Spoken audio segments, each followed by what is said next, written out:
ഇടുക്കി ജില്ലയിൽ മുല്ലയാറും പെരിയാറും സംഗമിക്കുന്ന സ്ഥലത്താണ് 129 വർഷത്തോളം പഴക്കമുള്ള മുല്ലപ്പെരിയാർ ഡാം സ്ഥിതി ചെയ്യുന്നത്. ഭൂകമ്പപരമായി സജീവമായ മേഖലയിലാണ് മുല്ലപ്പെരിയാർ ഡാം സ്ഥിതി ചെയ്യുന്നത്.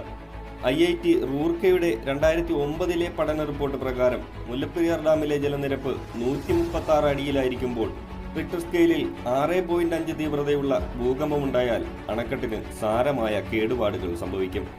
ഡാമിലെ ചെറിയ തോതിലെ കേടുപാടുകൾ പോലും വൻ ദുരന്തത്തിന് കാരണമായേക്കും.